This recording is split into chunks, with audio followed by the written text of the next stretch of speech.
আসসালামু আলাইকুম, আপনারা দেখছেন ওয়াজ করে নিয়ে এগ্রো। আজকে আমার সমন্বিত খামারের নিজের হাতে তৈরি ইনকিউবেটরে এই প্রথম ডিম বসাবো। এর জন্য আমি এক ভাইয়ের কাছ থেকে ডিম নিয়ে আসি এবং বাড়িতে এসে ডিমগুলোকে ভালোভাবে ফলের ঝুড়িতে বসিয়ে দিচ্ছি। ভালোভাবে ডিমগুলো ফলের ঝুড়িতে বসাচ্ছিলাম যাতে করে তাপমাত্রা এবং ডিম সমানভাবে লাগে, এবং আমি মূলত এই প্রথম ডিম ফোটাই, তাই 50 পিস কোয়েল পাখির ডিম বসিয়ে দিচ্ছিলাম।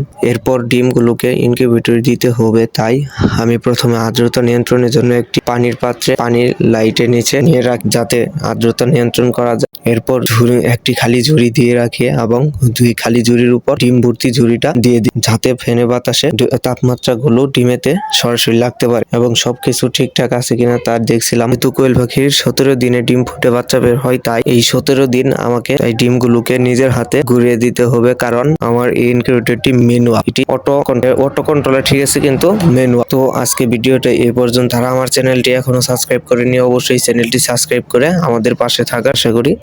সবাইকে ধন্যবাদ। আসসালামু আলাইকুম।